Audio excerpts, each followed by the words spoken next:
Be bold. Be brave. Be Berry. Eric Berry is a starting safety for the Kansas City Chiefs. Before the 2015 season, he proved himself an accomplished player by earning 3 Pro Bowl roster spots and was selected as a first-team All-Pro in 2013. Unfortunately for him, tragedy would strike during his 2014 season. The date, Thursday, November 20th. It was Week 12 versus Oakland. After the game, he told team doctors he didn't feel right. He took x-rays and they came back negative. The next day, he took an MRI and a CT scan, which discovered a mass in his chest. That Saturday, doctors determined the mass could be lymphoma and further tests would be needed. Monday, November 24th, the Kansas City Chiefs placed Eric on a non-football illness list, effectively ending his season. When news broke to his teammates and the league, they were devastated, but support poured in, even from rival teams. December 8th, 2014, he was diagnosed with Hodgkin's lymphoma. Fortunately for him, it is considered highly treatable with chemotherapy. In May, he finished completing his treatments and he was awaiting results. By June 22nd, 2015, he was determined to be cancer-free. It took a little less than 7 months for him to beat cancer. July 29th, 2015, 8 months after being diagnosed, he returns to practice with his teammates. August 15th, 2015, it was his first game back. Although being a preseason game, it was great to see him back on the field.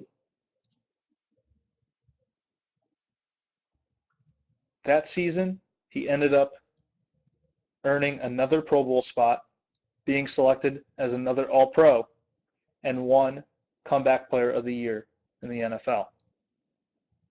It was a very difficult and trying time for Eric. Let's hear what the process was like from him. The two things that I could control was my attitude and my effort. So I just tried to go out, wake up every day and just try to build off of whatever I did the day before. And in that situation, anybody going through something like that, that's the only thing you can do is take it day by day. You can't look too far ahead, because I did that in the beginning and ended up crying to my dad for about 30 minutes at breakfast because it was a long road. So I just wanted to take it step by step, day by day, and just see where it took me. It's tough, man. It was a battle every day. It was to the point where I had to set goals to where I would just get out of bed.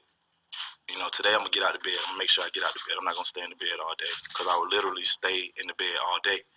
And, it was a tough process, but like I said, I had a great support system, man. Just between my mom and dad being in the trenches with me every day, day in, day out, and just making sure I had everything that I needed from an emotional standpoint, physical standpoint, everything. And that meant so much to me, and I think I would still be in the same state if I didn't have them. Because without them, I don't know how I would have pushed through it. To be honest with you, I was training while I was going through chemo, and there would be times I would work out and I would end up just crying after the workout, just because I couldn't. First of all, I couldn't believe that I made it through the workout, but I couldn't believe that it was that hard. You know what I'm saying? I was trying to push myself to the limit. I couldn't push myself how I wanted to, and it was just, I had to break it down to really embracing the process and understand that everything wasn't going to come back overnight. And when you add chemo into something like this, that's a whole different monster. Because it literally feels like you're dying. You can't go around people. You get sick easily. You have no energy. Certain foods you can't eat. It just zaps you for a good amount of time.